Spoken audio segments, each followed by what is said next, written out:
I'm John Batchelor, Malcolm Hoenlein in Jerusalem, and we go right to London to Dr. Vanessa Neumann. Vanessa is the representative of Juan Guaido's government. Juan Guaido is the recognized leader of Venezuela, a country that is in disrepair after a lengthy persecution by dictators, one of whom, Maduro, is still with us, unfortunately. In these last days, there have been surprising events in Caracas, and I asked Dr. Neumann to help us understand what we're seeing on video. And a blocking of Juan Guaido and his supporters from the assembly, so that there was a rump vote where they gave the presidency of the assembly, the leader of the assembly, to an opposition figure, a stooge. And yet, 48 hours later, I'm not sure how long it took, the guards, the National Guards or the bully boys, decided to let President Guaido come into the assembly, and everything was reestablished again. It looked like Keystone Cops. Dr. Neumann, a very good evening to you in London. Thank you for joining us. What can we take from these events of the last days in Caracas? Is this Maduro acting childishly because he's desperate? How to read this? Good evening to you. Good evening. Thank you so much for having me on. Yeah, Maduro is absolutely desperate. The key takeaway here is that Venezuelans have stood up for their democracy, and they will not be intimidated. Venezuelan democracy will succeed. What happened is Maduro is basically trying to steal the legitimacy of the National Assembly the same way he has stolen elections. He is desperate because he realizes the impact that Guaido has had, both domestically in mobilizing people and internationally with his, say, diplomatic corps, of which I'm a part, and the international relations that we improve on his behalf.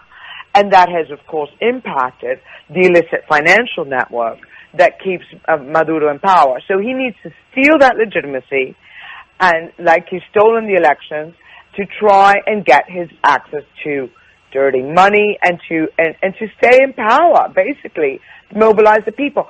Guaido is reinvigorated after this. I mean, he looks absolutely heroic, as do the 100 diputados, which is congressmen, right? Or Brits might call them MPs, right? That stood firm despite beatings, false flag operations of bombs being placed in hotels, harassment, attempts at bribery. 100 out of the 165 stood firm, stood for democracy, pierced through the barrier, and refused to be intimidated, and did the right thing. And this is just a great moment for Guaido. I believe it was the Associated Press who said he's recovered his mojo. Malcolm? And boy, he has. We know that Maduro facilitated Hezbollah's ability to take money out of the country to benefit from everything from the illegal gold mining to in eastern Venezuela to other exploitation, and was obviously very close. Maduro was very close to Nasrallah. So, right. Number one, has Hezbollah been trying to prop him up, and do their sponsor, Iran, also play a role in trying to make sure that Maduro comes back to power? Yes, absolutely. I believe it might have been about 2 years ago, when Hassan Nasrallah actually issued a statement that he was hoping that at that time Tariq al-Aissami, who was at that time, vice president, former vice president, would become the president of Venezuela one day. Traditionally, the entry point has been Tariq al-Aissami, who is actually Druze Syrian descent.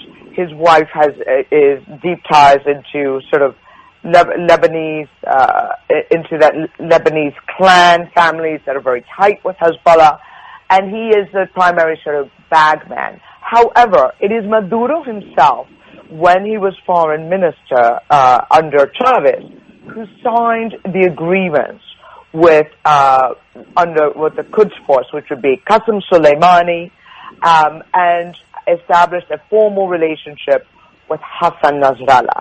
Hugo Chavez, then President Hugo Chavez, and then Foreign Minister Nicolás Maduro traveled to Damascus, traveled to Tehran, and soon after that, you saw them sign mutual cooperation agreements allowing Quds Force to establish joint venture banks and joint venture factories and plants in the interior of Venezuela where people speak Farsi. I mean, not even Spanish if you try to get through them.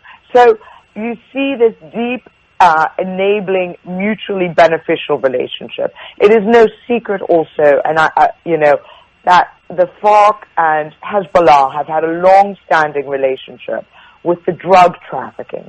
That came out in the 2008 IISS report after the bombing in the Devia, Ecuador camp of the FARC, and they got the laptop and issued, and the IISS issued a report on that, and by going through the files. That established that it was policy under Chavez to get in between that relationship, use the Venezuelan military in drug trafficking, and deepen the relationship with Hezbollah, who effectively became sort of the DHL drug trafficking network that was mutually beneficial for the Chavistas, the FARC, and Hezbollah. So yes, they want to keep him up, and they have been trying to keep him in situ, because it is helpful to them. It is a huge source of funding for Hezbollah, and Hezbollah terrorist and military operations in the Middle East. As you know, they fought Israel to a standstill in 2006, and as you know, Soleimani has banks and businesses set up in Venezuela thanks to Nicolás Maduro. Just a minute here, Dr. Neumann. I'm told for quite some time that Cuba and Cuba's monstrous intelligence service is a very bad actor and is part of the Maduro apparatus. Is that accurate? We have about a minute. Yes, that is absolutely accurate. Cuba runs, it was Chavez who allowed the Cuban intelligence services to infiltrate the Venezuelan military. Venezuelans who report being tortured hear Cuban accents. Many of them have reported that. They act as a counterintelligence force within the Venezuelan military barracks. So anybody who considers an uprising is removed and tortured. Right now, Venezuelan military are tortured even in larger numbers than the Venezuelan citizens in order to keep them in check. That is how fearful Maduro is. But our democracy